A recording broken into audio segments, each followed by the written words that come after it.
welcome to Reclaiming My Mind. I'm your host, Jessica Vaughn. Today we have our guest, Liz Lanier, who is co-founder of the Surly Femmes. Welcome, Liz. Thank you for having me. Thank you for coming. Okay, so Surly Femmes, it started as a Facebook group? Yes. Okay. So tell me a little bit about that and how you co-founded it and what your ideals were, and tell me all about the Surly Femmes. Okay. And so back when Hillary Clinton lost to Trump, everybody was devastated. Everybody that I knew was devastated. And so one of my friends, a few weeks after the election, invited me to a philanthropy group. And so I'm like, oh, okay, that sounds like a good idea. And then I contacted my friend, Erin Abel, and I'm like, come with me to this. We can make something positive out of this. And so she and I just started riffing back and forth on the private message because they took so long to advertise and organize the event. We're like, my God, we could have organized this 10 times already. Right. And so then she said, surly feminists eating cheese. And I'm like, yeah, that's, surly feminists for the revolution. And so we started saying that surly feminists for the revolution several times, went to my friend's philanthropy group and pretty much hijacked it. And said, yes, surly feminists for the revolution. And so then we started the Facebook group on November 22nd of 2016.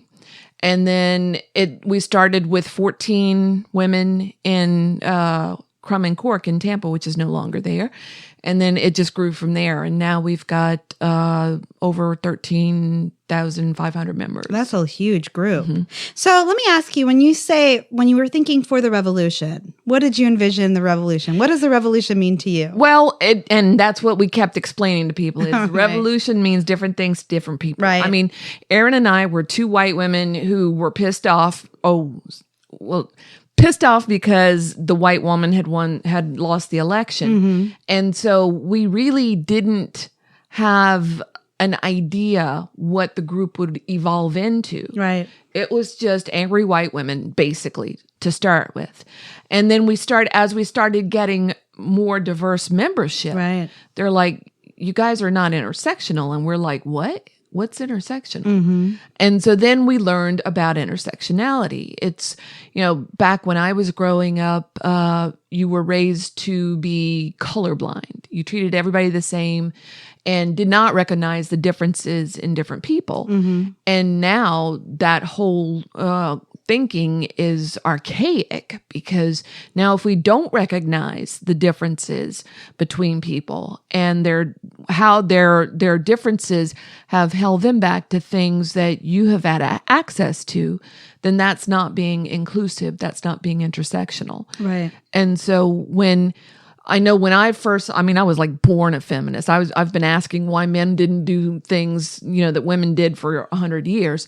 And what really just made me a very outspoken all the time to anybody who would listen was the Clarence Thomas hearings. Because I saw Joe Biden throw Anita Hill under the bus and then run over her several times. And that angered me like nothing I had ever experienced in my life to that point. So for some of our younger listeners, which we don't know if we have any, that was when Clarence Thomas was being nominated for a Supreme Court justice, and he had an accuser, Anita Hill, who said that she had been sexually harassed by him, and that there were hearings to see whether or not they were going to validate that claim and allow him onto the Supreme Court.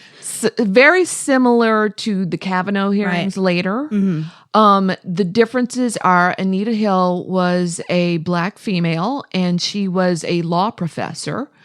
And Clarence Thomas, for those who don't know, is an African-American male on the Supreme Court.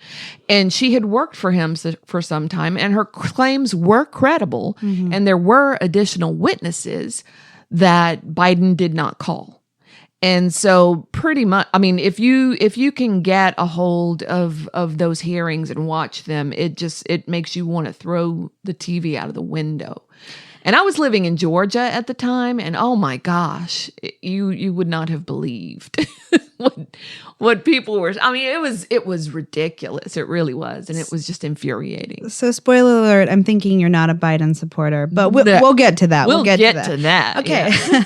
So you started off as a feminist, have been a feminist your whole life. 2016 happened. In the wake of that, you started this group. And as it started to grow, we started to learn the terms intersectionality and advocate for feminists from an intersectional perspective. Right. So tell me a little bit more about that and what that means, especially in moderating this group of gigantic group of voices. Well, it has not been a smooth road.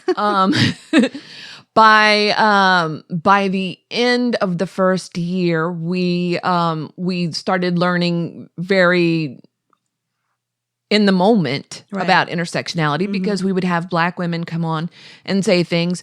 And the white women in the group just were like, just for example, I'll give you an example. Sure. There was a university, a Black university that had a dinner for, may have been, I don't remember what they were celebrating, but it's a Black university. The caterer came in and had the cotton ball centerpieces. Right. And I mean, I was aghast. Apparently I'm not your typical white woman because of a lot. Well, they're pretty. What's wrong with that? Sure. And I'm like, are you crazy? And that's a terribly ableist term, and I'm sorry for saying it. I try to condition myself all the time not to say it. Because again, ableism is something that you have to watch for because people who have different abilities can get offended by words like crazy or stupid or dumb. And I'm constantly putting people in timeout for that. Yes, I've seen it. I haven't been put in timeout yet so far. Knock on. So we at one point had a gigantic blow up over one of the Black women who was in our group had voiced her discontent about something and got ejected from the group. Not by me, but she got ejected from the group. And so, I mean, it was an immediate hellstorm on us. And so we recruited Donna Davis, who's a local activist. She was a founder of Black Lives Matter in Tampa. We recruited her, and she was already a member of the group, to help us with getting a better perspective as a board on intersectionality. And she and a friend of mine from Louisiana came on as our first So at that point, we had 50-50 membership admin women of split. color. Yeah, women of color versus white women. So it was 50-50 at that point. And then we later got Jewish and Muslim moderators. And so today we have white women, we have Jewish, we have Muslim, we have Black women. We still don't have some of the diversity in the board, but we're going through like a shift right now because Donna's on the road 24/7 more or less. Nadia has moved to Texas, and it breaks my heart. Yes.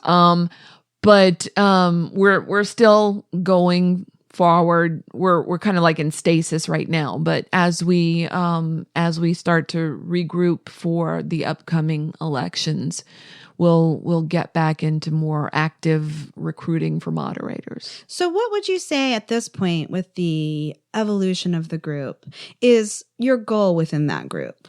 My goal within the group is to continue diversifying the membership, to look for the people who are there who are not there learning. For instance, with the timeouts, it's like, if you've been in timeout 2 or 3 times and you haven't conformed to the rules of the group, right? We we have the rules to protect everybody, right? And the rules for ableist language, some people just ignore totally. So I'm getting to the point where it's like, okay, I've put you in timeout twice for this, and you don't try to modify or learn. And so why are you here? Right. So you feel like the main function right now, and that might shift as we gear more closer to elections, is to educate people on kind of the changing understanding of being inclusive and being politically correct, how that our terminology has changed, things that we were very accustomed, words that we were accustomed to using previously are actually harmful to different groups of people, so that people, as they communicate and as they build relationships with people, can do it in the most inclusive way. Would you say that's kind of your goal of the group? Absolutely. And our mission statement, Aaron developed long ago, was to advocate, to fight misogyny and to be politically active with like-minded candidates. And so certainly intersectionality fits right in that. And it's a learning process. I mean, I'm not an expert in intersectionality. I learn more every day. Sure. But you have to keep learning every day because it changes every day. So from my understanding of intersectionality, when I try to explain it to people, and you can tell me if this is, because I think at this point you have a lot more experience than I do, moderating a group that's focused on that with so many different voices, is kind of understanding in feminism how the different things in your life kind of meet to give you a certain privilege, right? Kind of, yes. It's all right. I, as a white woman, have privilege that I have just by the benefit of my skin. Sure.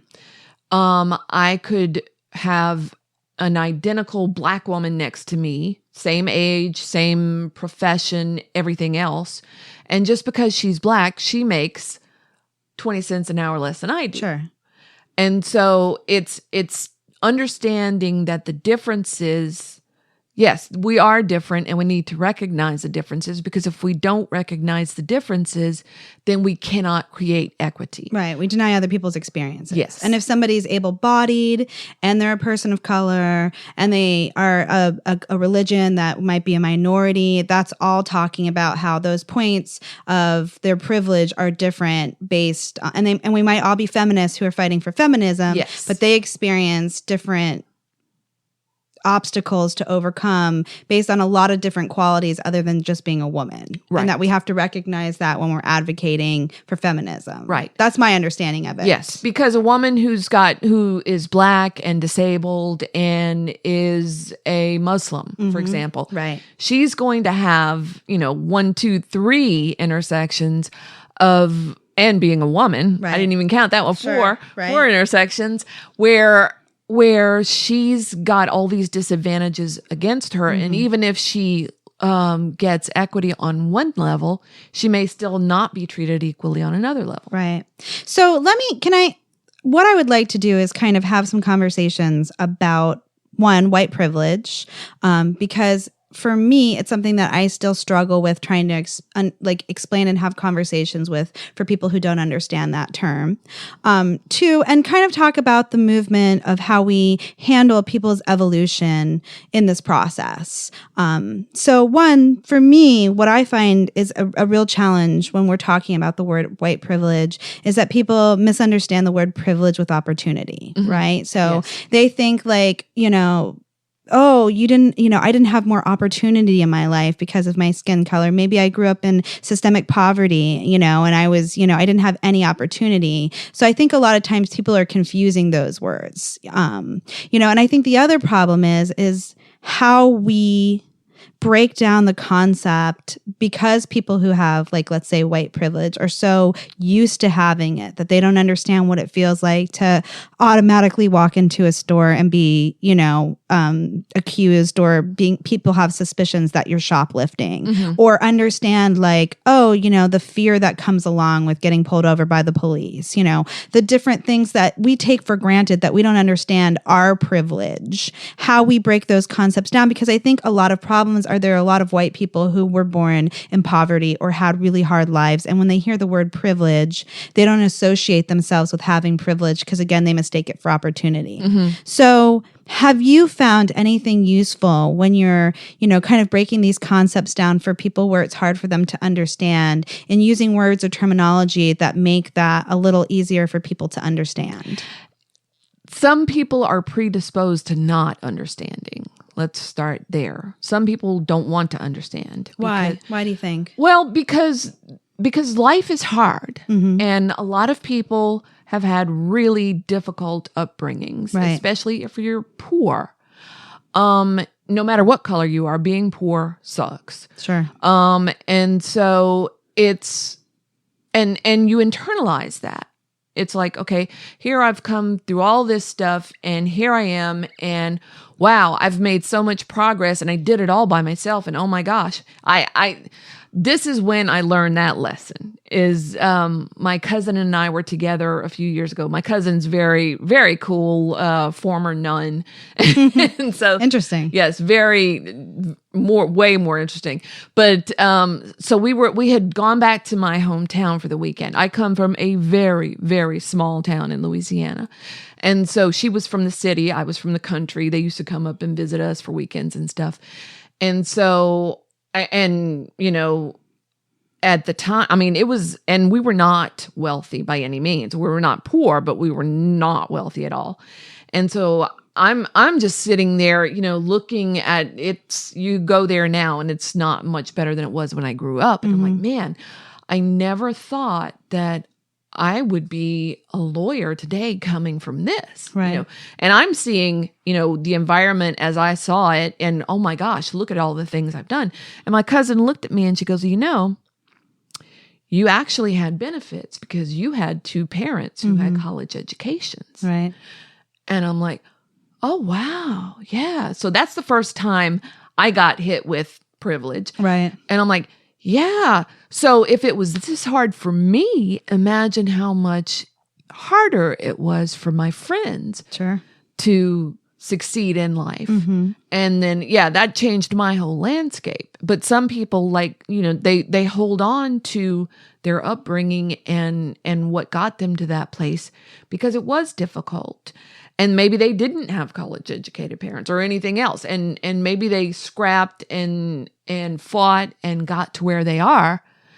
And to hear now that they are privileged, right, it blows their minds. So do you think an effective way would be equating things with privilege that don't necessarily have to do with race, like what you're talking about, other things that aren't so racially focused, just to start having people understand the concept of privilege where they don't get that, oh, it's a race thing right away, and then move in with people who are more challenged or shut off when they start to hear it's a racial division. If you start to talk about privilege, like you said, with having college parents educated or two college parents, or if we start to equate all of those things with privilege, do you think that would be a way to reach those people at all? I don't know, because I think at its essence, nobody wants to admit that they do have privilege because of their skin color. And it is about race. We can't make it not about race, because it is. Do you think that there's any way to reach those people then? I think and it depends on whether they're willing to learn. I've seen people come into the group who were classic white feminists, which is like, you know, oh yes, so let's, you know, go wear the bras and get equal rights and have abortion and do all these things, but they don't recognize. Susan B. Anthony, for example, is like an icon for white feminists because, oh gosh, she got the vote and stuff like that. But then she went against Frederick Douglass. She had a war with him. To put it mildly, yes. She came out with racist statements, and that's why, you know, we don't celebrate Susan B. Anthony on our page, because she's a racist. And I don't care if it was fashionable back in the 1800s, she's still a racist. So that's one of the difference. So I don't think you can sugarcoat it and say that, no, it's not about race. It is about race fundamentally, because if you take two of the most impoverished people on the face of the earth, and one is black and one is white, the white one's going to get preferential treatment. But I mean more like just intersectionality and privilege in general, because it does. We talk about how it talks about able-bodied or religion, or as you're saying, I'm just wondering if we change the narrative of privilege in general to talk about all the things that make you have a better chance in life, that sets you up to be more successful. If people would start to change the way they think about the word privilege in general. And that may be, you know, that privilege is the thing that holds people back because they don't see privilege. Maybe if you called it advantage. Right. White advantage. So here's kind of the next set of questions that I have about that.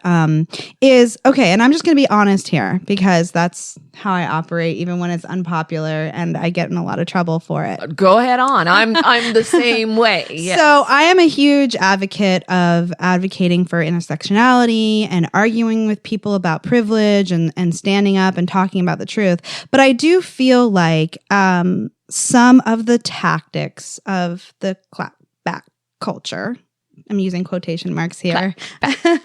Sometimes I feel like, depending on how it's done, are more of a harm than they are than a help. Right. And that's what makes me worried about it sometimes, is I feel like there might be people who are open to learning and do want to learn.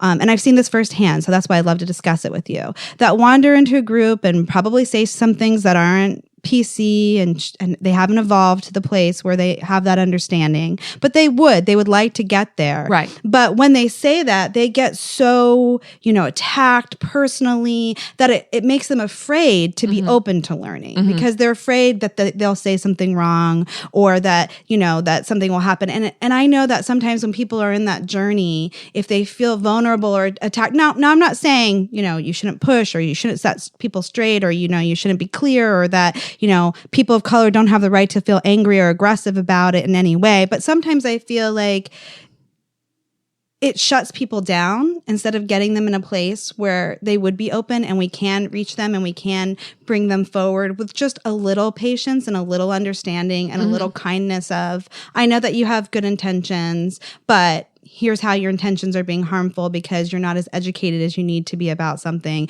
and allow us to be educated so that your intentions can be good. Because where I feel like I differ from the movement, and again, this isn't going to be popular, is I think intentions are just as important as Impact. Yes. People are always like, impact is more important and intentions don't matter. I think they're both important. I think if somebody has good intentions, but their impact is being harmful, that educating them that because their intentions are good is a way to bring them into the fold, so to say. I disagree. And I imagined you would, which is why I wanted to have a conversation about that, because I think these conversations are important. Right. So, and it's because of the evolution and the experience I've had moderating the group for now almost 3 years.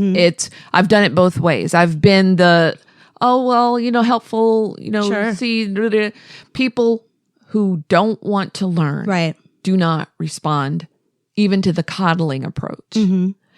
And so I got to the point where, and I've seen people come in and we do have a no dog pile rule. We did have some members a while back who were very aggressive about just jumping on every single thing. I think that's more what I'm talking about, definitely. And so it's a lot more laid back now. And we've got tons and tons of resources. And so usually and it depends on my mood that day, I will confess. Some days I feel more like being coddling than not.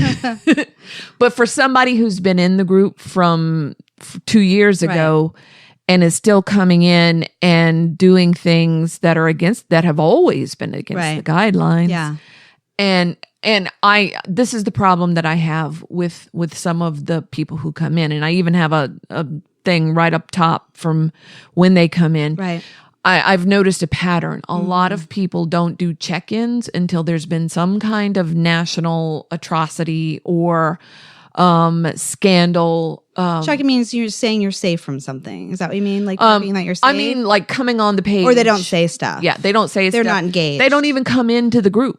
They don't even know what's been going on in the group. They only engage with the group once that there's something nationally. Yes. Gotcha. When something national happens, like the Kavanaugh hearings. Right. They come, trouncing in and have no regard whatsoever for the rules. And it's like, whoa, where you been for the last 2 years? Sure. We've got these rules. You need to follow them. And they continue just doing whatever they want to do. And it's like, nope. No. Right. Yeah. And so then it's redirecting them and putting them in timeout. Go read the guidelines and then come back. Sure. And you always know who wants to really learn and evolve when you put them in timeout. Interesting. If you put them in timeout and they automatically unjoin the group, sure. see ya. Right. If they go in timeout, and then they come back, Yeah. then I can work with that.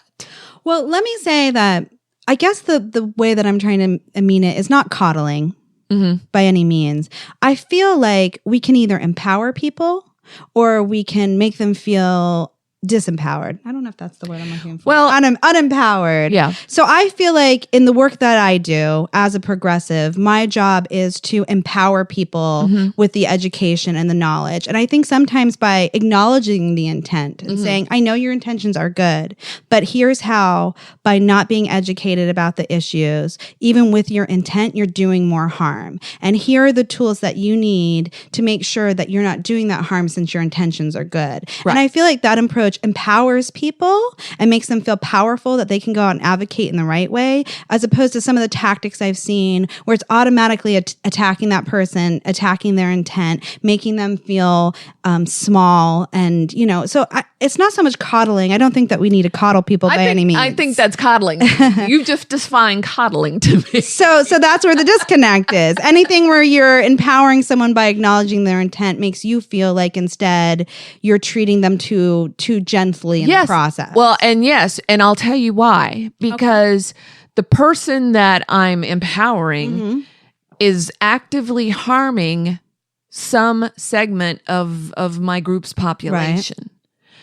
And the more they resist empowering, the more harm they do, regardless of their intent. And you find when you're harsher with them, they are less harmful than when you empower them with knowledge?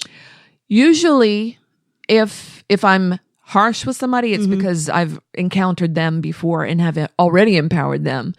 So you feel like you do start with that tactic. Yes. So that's the first start. But if you find somebody's resistant to that and they're not open, then it's you don't stand for that. Right. Gotcha. I'm a lot less tolerant of that kind of thing. Of repeated behavior. Yeah. Gotcha.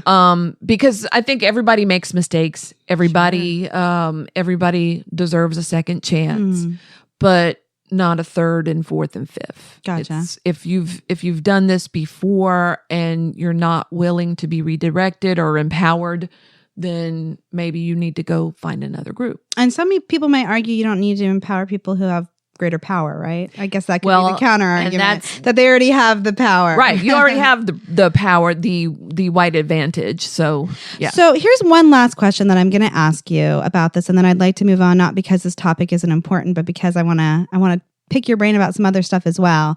I was having a conversation with somebody the other day, and they said something that resonated with me, and I want to get your feedback on this, is that as a white woman, they feel like they're getting mixed signals in the advocacy work for racial justice. And I'll tell you why. Is they made a point that on one hand, what they get told all the time is that it's our job as white people and as white women to end racism and address it within our group of people and make sure that we're standing up and we're speaking out, and that, people of color and Black people and African Americans have done it for so long, that it's our turn to take on the heavy lifting of creating equality.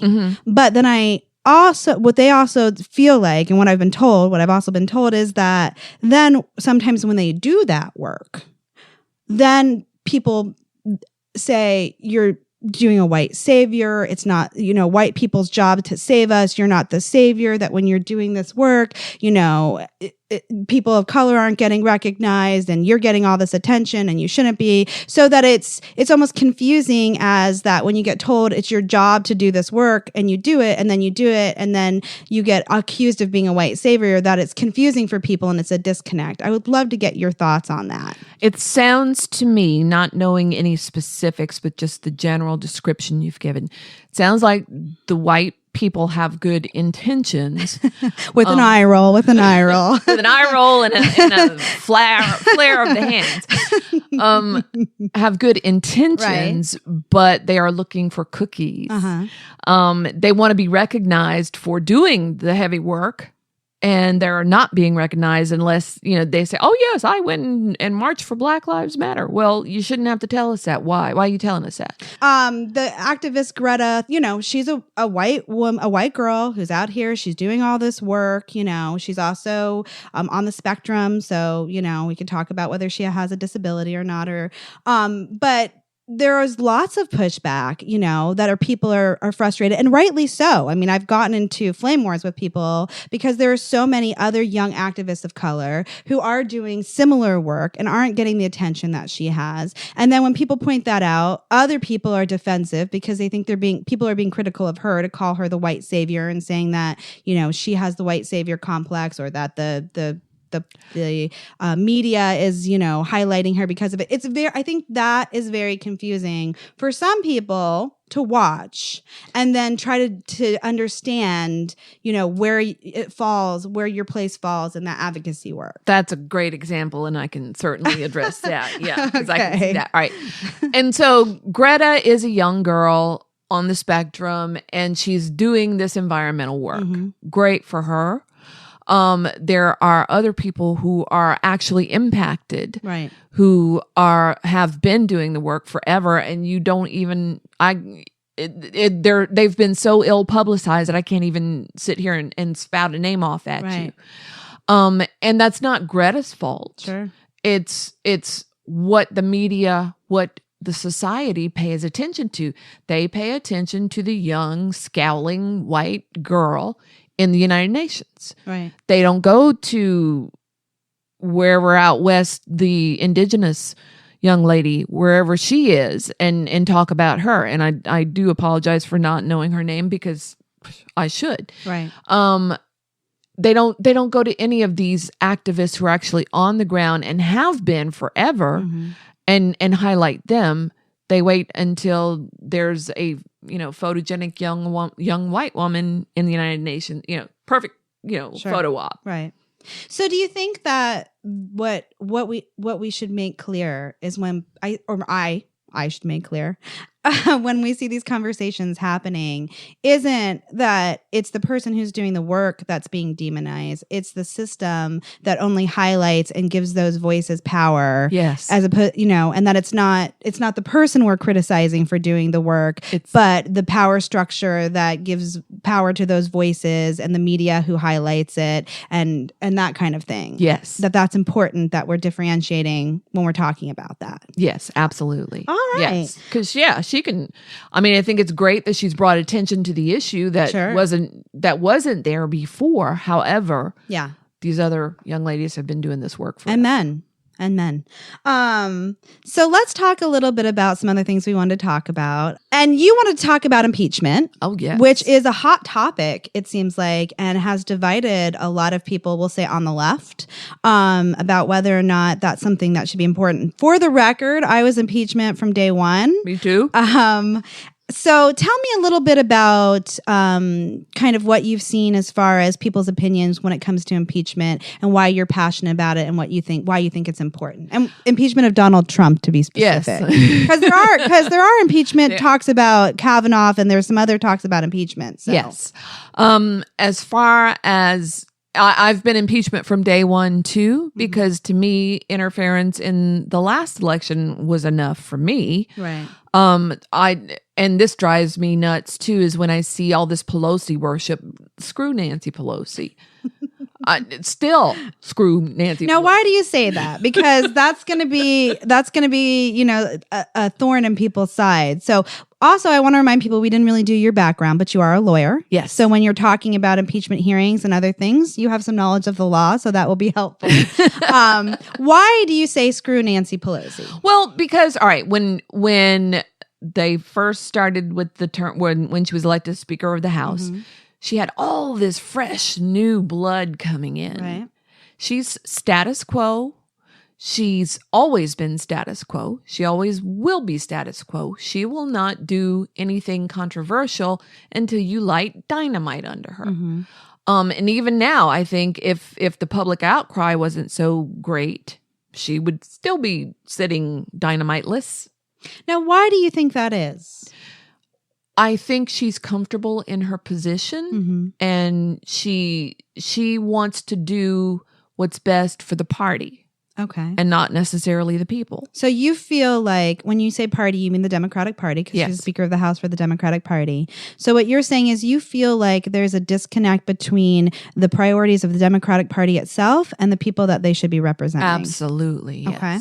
And let me make clear, these are my opinions and not those of the Surly Feminists for the Thank you. Okay, good to know. I didn't think they were, but it's always good to have a disclaimer. I have to do that a lot in myself, so I understand. All right, so back to impeachment. So you feel like it should have been done before. You were disappointed that Nancy Pelosi hadn't started it sooner. I think what her rationale was, I'm not going to do it until the public opinion is favorable to it. And how do you think they gauge that? I don't know. That's a good question. Yeah. All right. That's a good question. And honestly, if I'm going to be 100% honest, please do. Honestly, if Joe Biden had not been involved in this Ukrainian thing, I don't know that she would be doing anything even now. Interesting. Okay. Because I think the Democratic Party has been shoving Joe Biden down our throats from day one and continues to do so despite his abysmal performance at every single debate he's been to. It's pretty awful. Oh my God. So in my best Shatner imitation. Yeah. Okay. So you think that it's possible that this could be spurred by the fact that it's in defense of the candidate that it seems like. So here's another thing. I think he's had plenty of impeachable offenses before this one. I think the thing that makes this one different for Nancy Pelosi is the fact that Joe Biden is involved. Interesting. So I also want to do a little clarification here, because something in my work that I found, and when I say my work, I've worked within the Democratic Party as a progressive, trying to make progressive changes in the party and have a voice and represent, what the people want, because I also feel that there's a disconnect between the people and the party. But what I find is that now that there is a split party, and what I choose to say is there's the old guard of the party. I don't say moderates, because I don't think it's necessarily defined on where people stand on the issues, and that's more of an issue term. And there are people who identify as moderates because they haven't had an evolution to really come as far as some of us have on the issues. But when I say old guard, I mean the people who have attained or amassed a certain amount of financial gain or power within the party structure that they don't want to let go of. Yes. So there's the old guard, and then I feel like there are at least 1/3 of the party who are progressives, of people who, after 2016 and even before, because the Progressive Caucus that I worked with was started well before 2016, who are active members in the party. They've gained some amount of power, not as much as we'd like, because it's hard to fight the old guard because they've structured the rules so that we can't get the power. Right.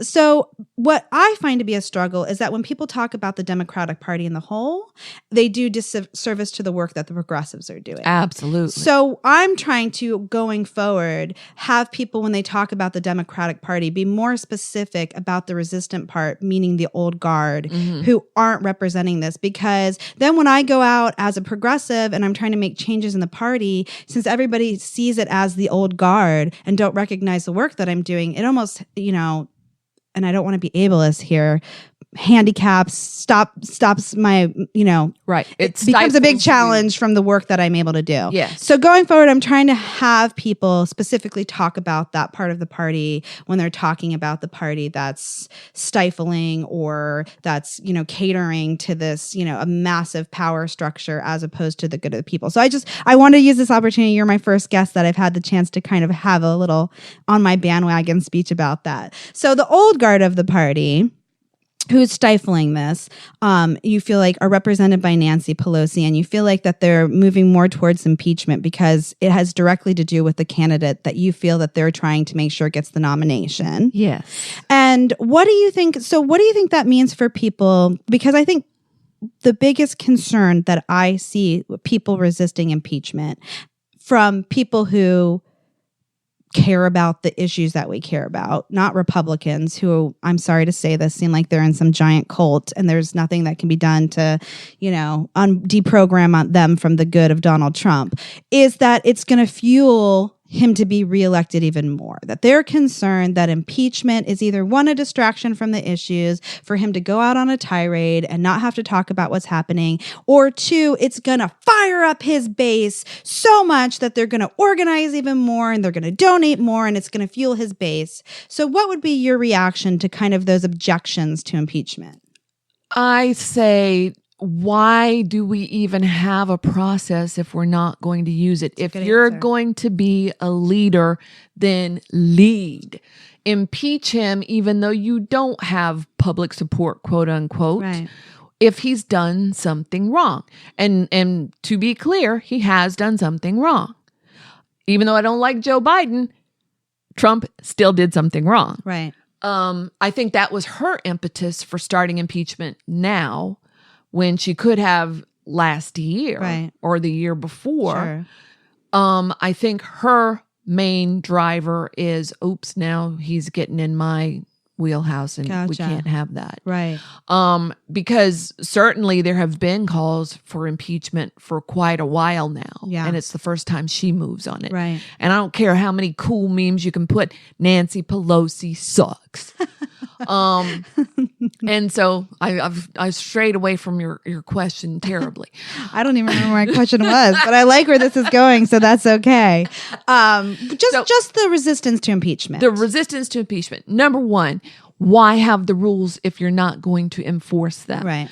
Why not have somebody accountable for their bad behavior? Mm-hmm. I mean, you didn't do it before. Now you're doing it. And so what? He's throwing a tantrum like a 2-year-old.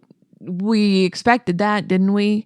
And it's not going to entrench his folks any farther. They're so far gone. You're never going to get them anyway. I feel like his base is going to be fired up regardless. So I do see a point that it does give him more fodder for distracting for some things that, people are so caught up. And what concerns me is that people get so caught up in stuff on the national level. They don't pay attention to the stuff that's happening even on the national level behind the scenes, like selling off Alaska for fracking or, different things that are happening every day that are so much more important to our everyday lives, right, than some of the stuff that makes the news, that it is a big distraction. I agree to some point that it is a distraction. Right. What we need to start doing is holding the media as a whole accountable for, hey, why are you even giving this guy airtime? Yeah. How do you see us doing that? Advertising. Yeah. You have to start impacting the advertisers, right, who sponsor the shows. Yeah. That's the only way I can think. So what do you hope happens with impeachment? Because I know a lot of people, obviously the chances of him being impeached, and for people who don't know, it has to, and this is my understanding, and as a lawyer you can help me. First, it will go through the House of Representatives where we have a majority, and it looks like we might have a chance of it passing the House of Representatives. Then it would go to the Senate, where I think we'd need 20 Republican senators from the numbers I saw, because we have 2 independents senators that usually vote with Democrats, that we would need 20 Republican senators to then pass it. But first there would be like a hearing, right? Where one of his guys, who would it be? Would it be Mitch McConnell, who would be the kind of the prosecutor or the overseeing of the hearing to the Senate? I was reading something about this today, because it hasn't really happened I guess it happened with Clinton, but nobody found the Senate did not hold him, did not censure him. So I think the Supreme Court Chief Justice. Okay. I think that sounds right then. So they have this basic trial, right, before the Senate, and then the Senate votes. Yes. Now let's say we got 20, because there was some Republican senator that said that there were 35 Republicans that were ready to vote for it in the now.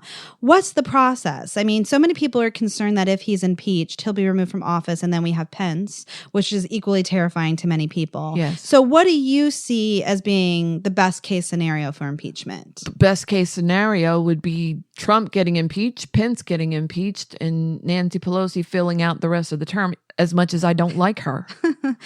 Now, what grounds would Pence have for impeachment? Well, I think Trump threw him under the bus with the Ukraine thing. Right. Didn't he say something about check his phone calls or Yeah. something too? Yeah. So you feel like if Trump's going down, he's going to take everyone with him? Trump is not the sort to take the fall alone. Right. He is a man who, talk about white privilege, gosh, who has never wanted for anything, has never worked for anything, has always gotten his way with whatever he wanted.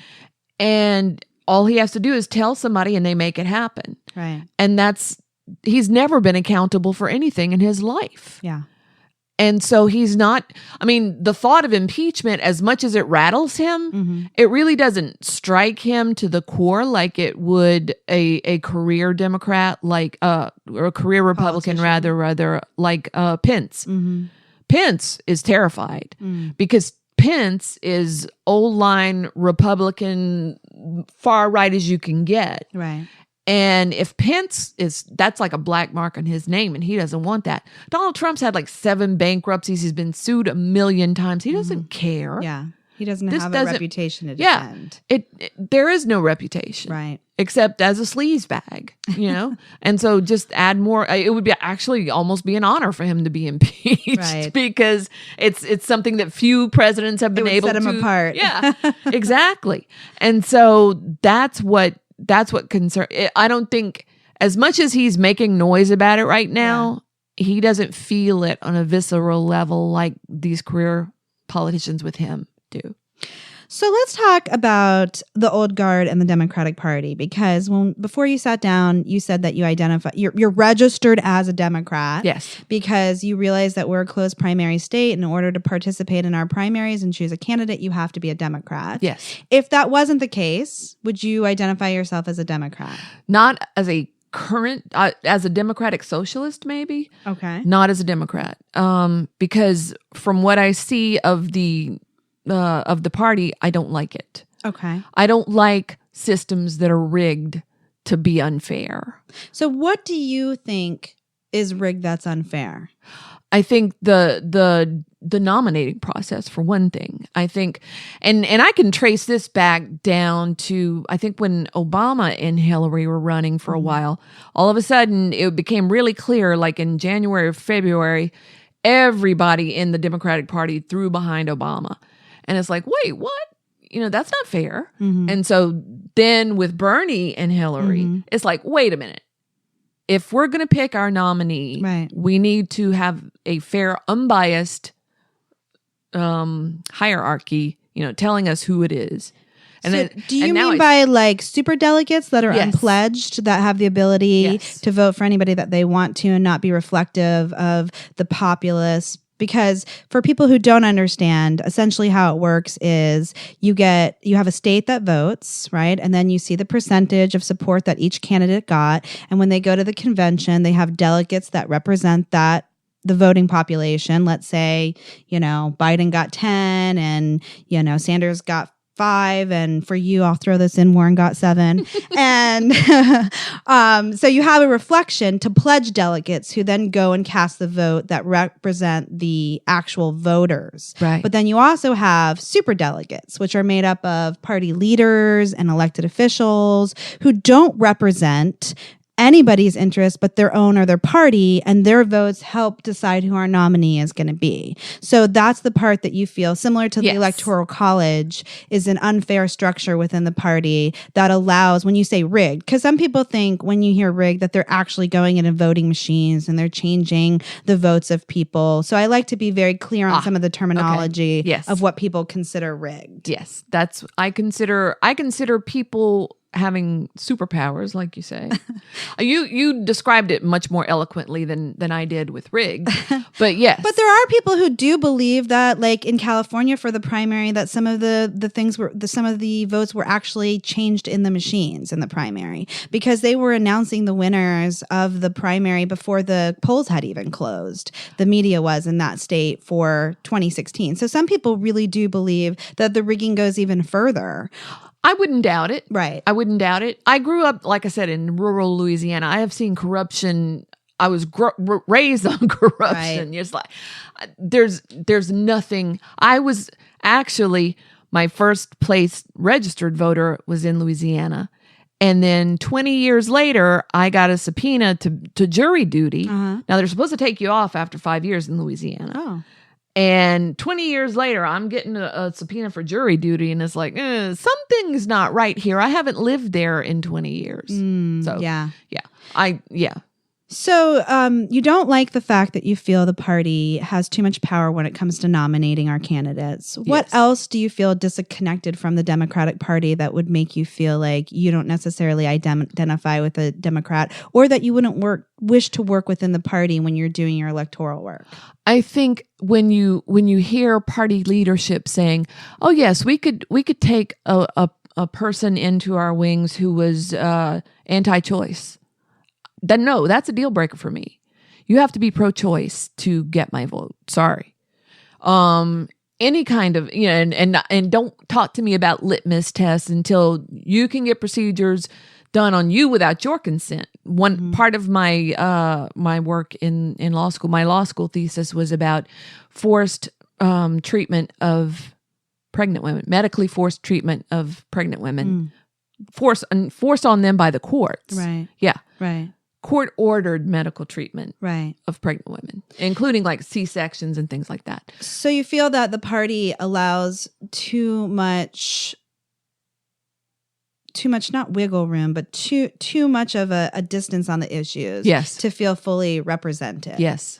So do you feel like then in that case, a two-party system is unfair, and that there's no way only two parties could actually represent the vast spectrum of people and issues? I do. I think there's room for another party, but I think that the leadership in both major parties is so entrenched that a third party couldn't grow without changing the rules from the inside. Extreme interference by the two major parties. So in that case, if we're stuck in this two-party system and you feel like what one party doesn't represent you, the party that's supposed to represent you, you'd say, based on the issues, what do you think is the solution to that? As somebody who's a fierce advocate and working for intersectionality and, a lawyer and, somebody who, in all case scenario would be like the poster child for the Democratic Party, but here you are saying disconnected. What's the solution for people who don't feel connected to a party in this kind of electoral landscape? I think for this particular landscape, what the party needs to do, and I mean the Democratic Party, is throw all the old rules out the window. Get new leadership in. Get actual people who are in the party. Like me, not necessarily me, but like me, like Donna Davis, like Aaron Abel, who actually have seen how things run. Get you in the leadership. But it's such a corrupt system as it is right now, that's never going to happen. So it could happen if we organize. There are ways to grab the power, and we can talk about that on another issue. Do you think closed primaries hurt the Democratic Party? Yes. You do? Well, yes, because you have all these independent folks who don't get to vote in the primaries. And then all of a sudden, now they're dumped in the general election. How you know which way they're going to go? Right. And maybe they invested in the candidates. Yeah. They had no say-so in they're it. Certainly not going to drive down there to vote for Joe Biden in the primaries. So it's all the people who are like, oh yes, Joe Biden is the greatest. He's the only one that can win. They're all the ones that are voting. But the independent people aren't voting because they can't. But do you think that the fact that they don't just choose a party so that they can participate in the elections is a representation that they just aren't engaged enough to care? Because that would be a counter argument. I think they are engaged. I think they do care. I think they don't want to hold their noses badly enough to join one of the two parties. Enough to take themselves out of the process. Yeah. They do want to be in the process, and they will. I mean, if they are deeply anti-Republican or anti-Democrat party, and they want to be seen as an independent, rogue, whatever words you want to use, they're not going to sign up under one or the other just so they can get a primary vote. They'll wait until they get the choice of the two parties, and then they'll go and vote. and then you might get surprised by what they vote for. We do get surprised quite often. Yeah. So let's talk just a little bit about 2020. Tell me which candidate you like, what, and then I'd like to have kind of a conversation about that. I like Elizabeth Warren. Mm-hmm. I've liked her for some time. I think she certainly has borrowed a lot of Bernie Sanders' positions on a lot of issues. I think she's developed quite a few of her own. I don't want to take away from her at all. I think she's absolutely right. Giving Bernie credit for bringing some of these conversations into the mainstream is really important. But number one, Biden is not a consideration for me whatsoever. Number two, I like Bernie. Right. I think Bernie's too old. And that sounds ageist to some people. Sure. It's realistic. Bernie is almost 80 years old now? I think he's just turned 78. Yeah, almost 80. So he's almost 80 years old.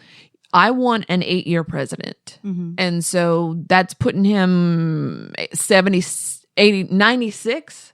No, 86? Oh, wait, I'm not good at the math. Help me. 86. 86 to 88. That's just you don't have the stamina, and that's biology. You don't have the stamina for one, and certainly Bernie could probably outrace me in a 1-mile run. I don't take that away from him at all, but part of the aging process is you do tend to start forgetting things. We see the model of that with Joe Biden. Joe Biden can't even remember the names of the folks on either side of him in a debate. My colleague to the right, my colleague to the I left. have heard, and I'm just going to say this because one person was on me, that he had a stutter growing up. And that it's very prevalent. So did James Earl Jones. That we're being ableist by trying to attribute some of his speaking issues to age. So I'm just for that one person, I am putting that out there. James Earl Jones also had a stutter when he can remember the person to the left of him. Yeah, he can remember the person to the left of him. He can be Mufasa and Darth Vader. So you support Elizabeth, from what I'm hearing, primarily because you feel like she's younger and that's a benefit when we're talking to 8 years of being a presidency. My question is do you feel that she's as progressive as Bernie on some of the issues still? Probably not. So is that so for me, as when because like you identify as, let's say, a democratic socialist, you identified yourself as, whereas Elizabeth Warren, from what I understand, is very pro-capitalism. So is that something for you when you hear her talk about like regulating capitalism? Right. Oh, right. It's regulating capitalism, but that's a good model. And that's what we should be working from. And that the term socialism is dangerous and not something that she supports, that capitalism is good as long as it's regulated. Is that something, when you hear that makes you feel disconnected from her platform? Or how do you handle some of the areas where there might be candidates who are more progressive on the issues? Well, for her, with the regulated capitalism, because like I said, I'm a realist. Yes. I realize there's tons of people out there who are terrified of the word socialism. They don't think of certain things as being socialistic. I have really good friends who are retired from the military, and it's socialistic. And I'm like, didn't you get free health care all your life in the military? Right. That's not socialist. Yeah, it is. Right. The government paid for it. They think it's Venezuela and Cuba, and that's their only concept of socialism. Right. And so I think Elizabeth Warren's approach and her persona, because I love Bernie, but he hollers all the time like, get off my lawn.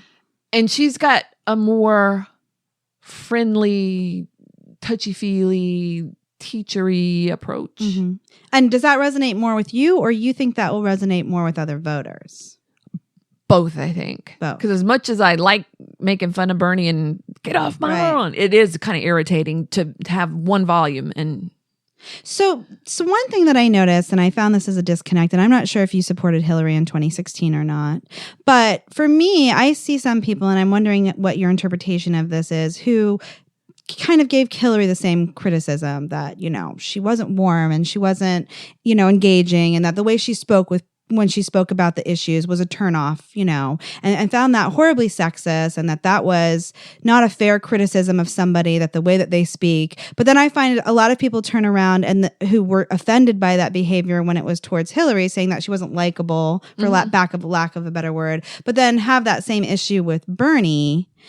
Have you noticed that at all? Do you see that? Is that something that you felt like? Did you feel like those accusations of Hillary's likability were unfair? Oh, absolutely. Yes. Hillary was the victim, number one, of 30 years of Republican smearing. Which I agree with. I've said that forever.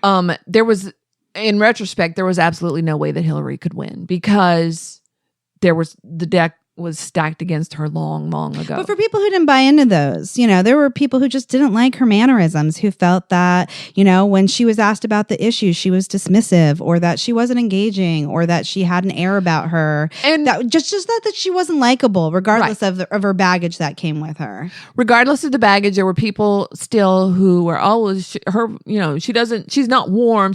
I mean, And the press, again, feeds into a lot of that. It's like, you're not talking about what this guy is wearing. Why are you talking about what she's wearing, or her hair, or whatever it was that day? Right. But do you see people are doing that now to Bernie? Not really. No. Well, he's a man. He's the privileged one. So it's okay to do it? Yeah. Oh. I gotcha. Okay. I just needed some clarification on that, because it's... Yeah. Are people criticizing his manner of dress? Some people do, yeah. Oh, really? And his hair, if it's wild. Now, his hair. Yeah, there was a quote where he was actually attacked because of his outfit, and he said, "Hey, I got it at Kohl's. I'm not spending $2,000 on a suit. They think he dresses frumpy, or, whatever." So, yes, not that you are, but no, yes. I had no idea. I don't pay that much attention to people's clothes. I do enjoy his hair. I enjoy it too. I like it when it's wild. So here's my concern about Elizabeth Warren, and maybe you can give me some insight on it, because I like Elizabeth Warren. I'm one of the few Bernie supporters that I see that haven't jumped on she's the biggest progressive threat, let's demonize Elizabeth Warren. She is definitely my second choice. I don't think she's as progressive as Bernie, and I'm a progressive, and I go with the candidate who is the most progressive on the issues. That's how I identify my candidate, and I feel that he's trustworthy and consistent. I'm not saying Elizabeth Warren isn't. I honestly haven't paid that much attention to her record, but I like her, and I think that she genuinely cares about people, and I see her doing the work, and she's my number two. I'm very concerned about the demonization that she's getting from some of the more extreme left. And I'm surprised that I don't see it happen with some other candidates. And I'm just wondering if it's because people feel like that's the biggest threat against Bernie in general. I think that's the case, yeah. Because, think back to the Bernie bros from the Hillary campaign. They were virulent pretty much. And Bernie kind of dealt with that, but didn't really. And so that aspect, that rank misogyny, was never dealt with. And until it's dealt with, we're still going to see it. I see it from females too. I just see... Oh, yeah. It's almost like... internalized misogyny is a real thing. It's even more than misogyny. I feel like it's this, unwillingness to see any other candidate as being as pure, right? And not necessarily because of his gender, but as pure or as trustworthy, and that anybody who's not Bernie isn't going to be as good. And there's the Bernie or bust movement, and my experience, and I was a Bernie delegate, wasn't so much based in misogyny, although I'm sure there are, misogyny is rampant everywhere. So I feel like, yes, that there's this, winner take all. There's only one candidate, that makes me concerned about if Elizabeth Warren gets the nomination, she's going to do great within the party. That people who tend to be Democrat absolutely love her.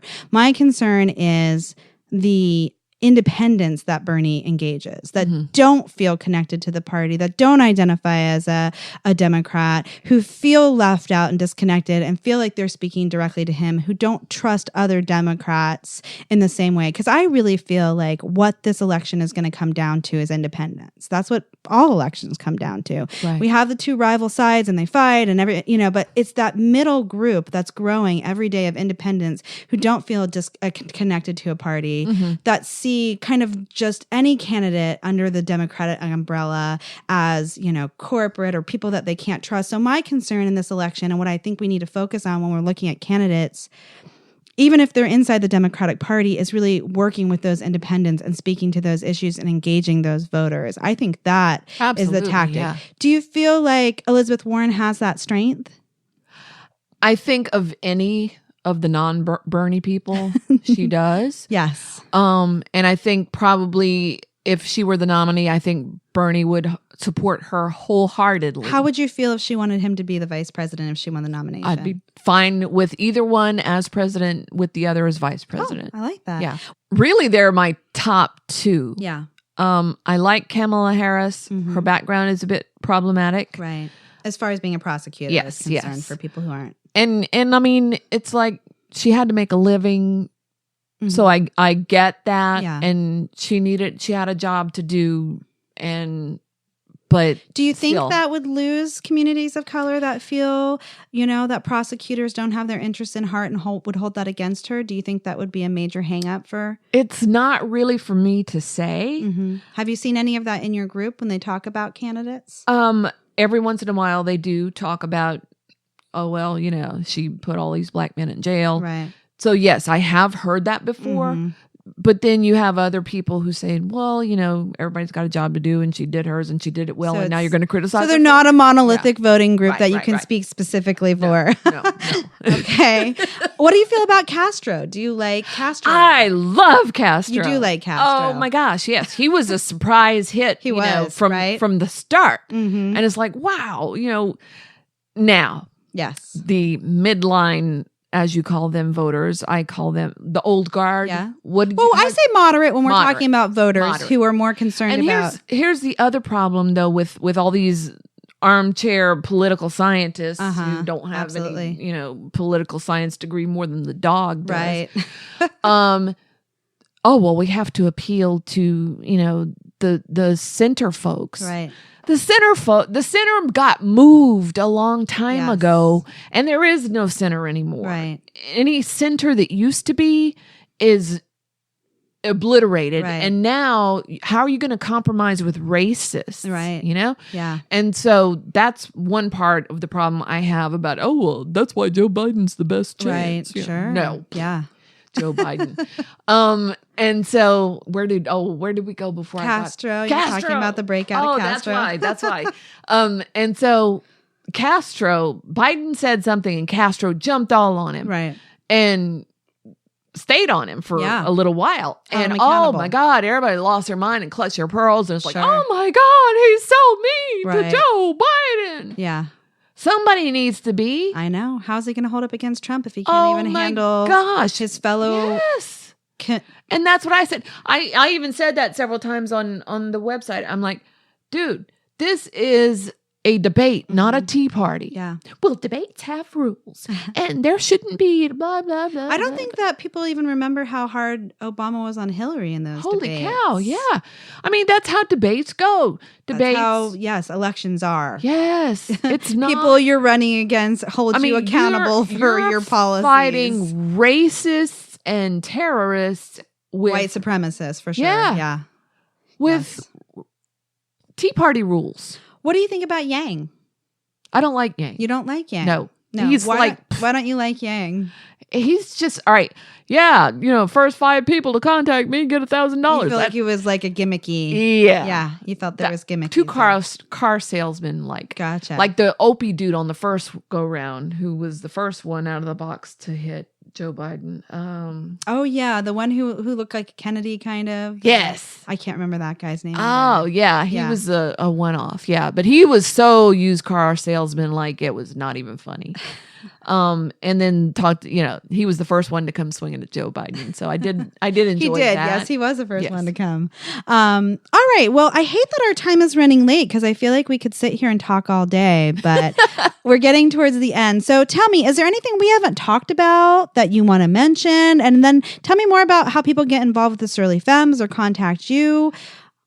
Let's see. The one thing I do want to mention is I do think healthcare is a human right. We need to have universal healthcare in this country. Oh, thank you. Absolutely. I'm a nurse as well as a lawyer, so I know both sides of that. My goodness. I know both sides of this argument. You are a Renaissance woman. So, yes, we need universal healthcare. The reason that healthcare is so expensive in this country is because of insurance companies and pharmaceutical companies. Right. Absolutely. And if you leave them in the equation, it's never going to change. Right. So let me ask you this. Kathy Castor has not signed on for Medicare for All. And she's the representative for District 14. And there's been a big push. First, she wouldn't sign on for impeachment and Medicare for All. So progressives were challenged with that, right? Because, they want to support our very Democratic rep. She signed on to impeachment, so that's fantastic. But I know that she still will not sign on for Medicare for All and is a holdout for that. Do we know why? Why is she holding out? There's been different reasons. I think essentially she wants to give people an option from what I've heard. It seems to be for more of the moderate Democrats that people get scared when you talk about taking away their health care, and that panic can cause something, and giving people an option makes them feel more comfortable to transition. I don't think it's, I'm hoping that it's not that she doesn't support the concept, but that she doesn't think that we're ready for that yet, and we don't want to scare voters. We are the only industrialized country in the world that does not have universal health care. And what they do in other countries is everybody gets the basic plan. Mm-hmm. If you want bells and whistles, you can buy bells and whistles, but everybody... So the option is to up buy. Yes, up buy. Not at least get the basic. Yes. Because... Again, if you leave insurance companies and pharmaceutical companies in the game at a certain level, things are never going to change. Right. Everybody needs to have an annual checkup with whatever tests go along with their gender, and access to emergency care when they need it. Mm-hmm. Because what happens now is you have uninsured people who go to emergency rooms, and this happened before Obamacare and has gotten slightly better, but not really. Mm-hmm. They use the emergency room as their primary care because they have to see you in the emergency room. Right. They can't turn you away. Sure. And so that's what people who are uninsured use. Mm-hmm. And emergency rooms are expensive. So expensive. Yeah, absolutely. So you go by and you make do and you make do until you get so horribly sick that you have to go to the emergency room. And, if you're that ill to be admitted, it's a never-ending, repeating cycle. And that's why healthcare is so expensive, mm-hmm. is because the insurance companies, number one, they're over. Oh my God, I could tell you a personal story about insurance. My late husband was, 47 when he got diagnosed with cancer. Oh, sorry to hear that. And we have had health insurance all our lives. Right. He had a great job. He ran out of FMLA, got fired from his job because he couldn't go back to his job. FMLA, family medical leave. So he took as much time as he was allotted, still needed more time, got fired from his job. So then we go on COBRA. Mm-hmm. Before maybe we were paying $200 a month. Right. Now he needs chemotherapy. He needs all this kind of stuff. Sure. And COBRA is like $1,200 a month mm-hmm. for him alone. Right.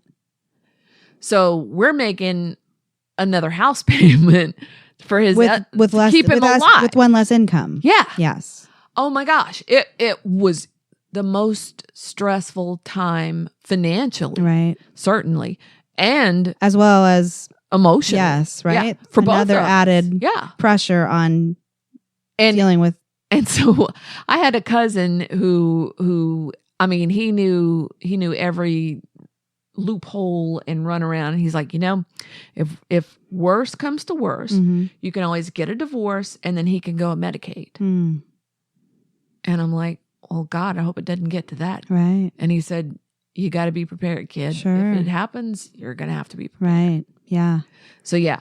So you feel personally absolutely affected by, I don't think most people who have health insurance even realize with a major illness like that, how unprotected that they really are. It's a safety net for people who haven't experienced something like that, where they think they're protected, but they aren't. And then if they were diagnosed and they lost it, thank goodness now, at least with Obamacare, we got pre-existing conditions. People could qualify for that. But before, if you had an illness and you weren't working for a corporation that provided that, that, you couldn't even get medical coverage, even with a private insurance at $1,200 a month. If they could just turn you down in general. Right. So would you agree that it would be, we should request and we should put some pressure on Kathy Castor? Oh, we should demand it. Absolutely. Support Medicare for all. So if Kathy Castor's people are listening to this, please. Oh, I can get to Kathy Castor because Aaron has contacts with her. Please, Kathy Castor. Yes. We want to love you. You've done a good job in other ways. We love you otherwise. We would like you to please support Medicare for all to make sure that all people have the human right of having access to health care. All right. So I appreciate that. I would love to have you come back on again and we can talk about more. I'd love to get Donna Davis on as well. It's pinning her down to one I know. spot. Because she's a powerhouse. But right now we do have to wrap up in time's sake. So tell me, if people want to get involved in Surly Femmes, anything else that you're working for, how they can contact you, what's the best way to get involved here? Our Facebook page is Surly Feminists for the Revolution. If you're not comfortable joining the group itself, we also have a public page that we put events on from time to time. We have a radio show every other Thursday. Oh, yeah, we didn't even talk about that. WMNF Tampa 88.5. Phenomenal. This is our week this week. And it's time slot? What's the time slot for that? 12 on Thursdays. Okay, so alternating Thursday, every other Thursday at 12 o'clock. 88.5 is the dial. WMNF, you have a show that you do. Yes. We also have podcasts out on iTunes somewhere. If you look for Surly Voices, you should be able to find it. Awesome. Okay. So you have a podcast called The Surly Voices. Yes. It's not a very regular kind of thing. It's hard to be regular. It's hard to be regular with a podcast when we have so much going on. Great. Is there any personal contact information you want to give out, or is that good? No, that's I'm good. You're good. Yeah, all right. good. Well, thank you so much for coming on. It's been a pleasure. And I would love to have you on again. We appreciate it. Thank you for all the work that you're doing and all the advocacy work and bringing light to intersectionality, putting people in timeout, those naughty people. And to all of our listeners, thank you so much for listening. Again, you've been listening to Reclaiming My Mind with your host, Jessica Vaughn. If you do want to reach me personally, you can email me at jvaughn, V as in Victor, AUGHN, the number 30@gmail.com. Please subscribe to our podcast or find us on Facebook. Thank you again, Liz. Thank you. And for all of our listeners, have a great day.